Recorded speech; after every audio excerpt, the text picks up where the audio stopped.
Okay, here we go. Chapter 11. I don't want to hold your hand. Help! That was the first word I heard when I opened my eyes. I'm not sure if I was out for a few seconds or a few hours. It didn't feel like I had broken any bones or anything. There was concrete and dust and junk here, there, and everywhere. Am I dead? I asked. I don't think so, Arlo, said Andrea. Unless we're both dead. I knew I couldn't be dead because if I was in heaven, Andrea wouldn't be there. When the dust had cleared, I was in a little cave deep beneath the ground with Andrea, Alexia, and Ryan. Luckily, the whole school hadn't fallen on our heads. Except for a few scratches, we were all okay. I could hardly see a thing, though. My candle was gone, my cake was gone, and I was cold. This was the worst thing to happen since TV turn-off week. We're trapped, said Ryan, just like those miners in Chile. Those miners were underground for months before they got rescued, said Alexia. Hey, maybe we'll be on TV when we get out, I said. The miners in Chile were on TV all the time. TV? Said Andrea, all excited. Oh, how do I look? Is my hair messed up? I couldn't even see her dumb hair. It was too dark. Will you stop thinking about how you look for once? Alexia asked her. We could die in here. Die?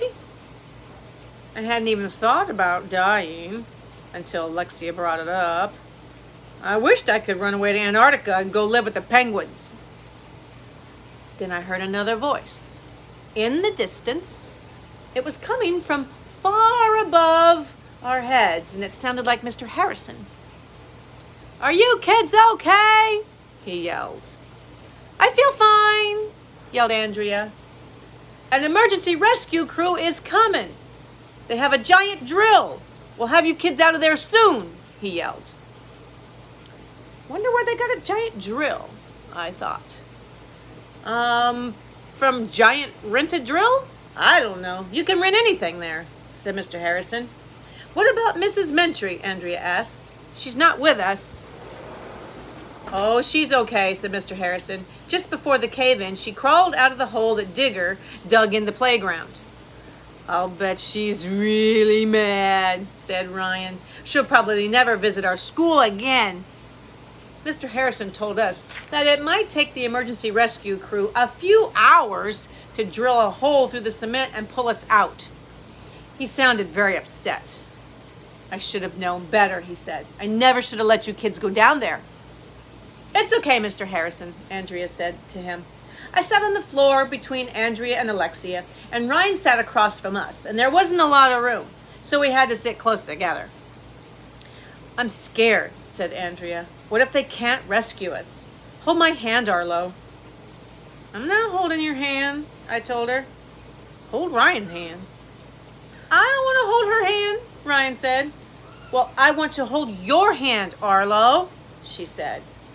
Don't bother me, I said to her. Hey, I want to hold AJ's hand too, said Alexia. I asked if I could hold Arlo's hand first, Andrea said to Alexia. So? You get to hold his hand all the time. It's my turn to hold his hand, said Alexia. Stop fighting, I told them. I don't want to hold either of your hands. And that's when the weirdest thing in the history of the world happened. Andrea and Alexia started crying. Okay, I said. I'll hold both of your hands. Just stop crying. I held hands with Andrea and Alexia. Ugh, it was disgusting.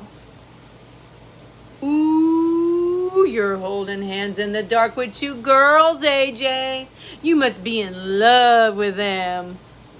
Quiet, dumbhead, I told Ryan.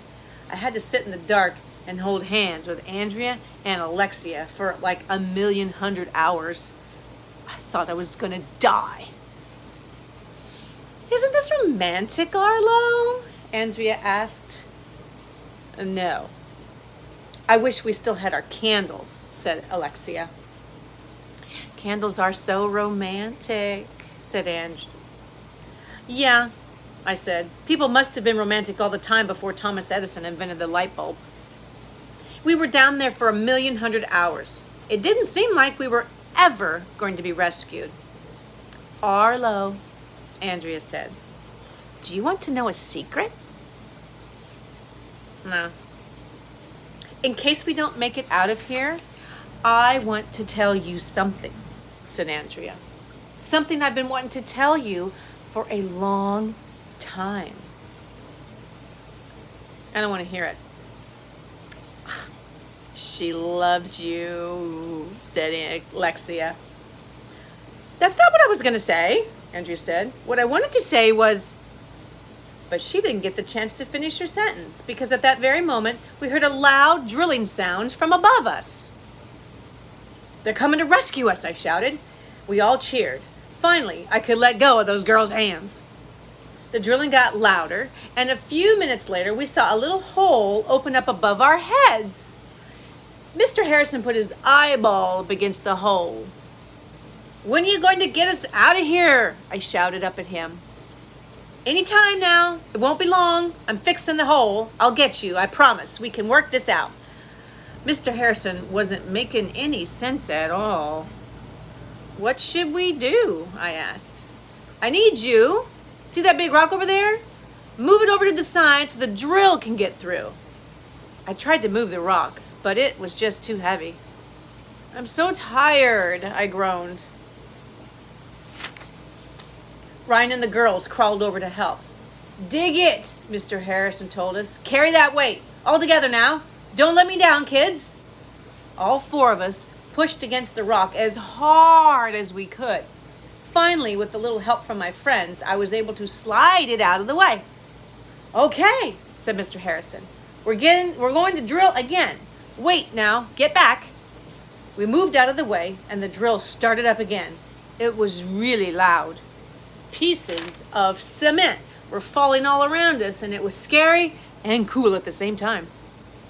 And then suddenly, the drill came through, and we could see a big hole opened up above us. Light flooded in, and we could hear all the kids upstairs cheering.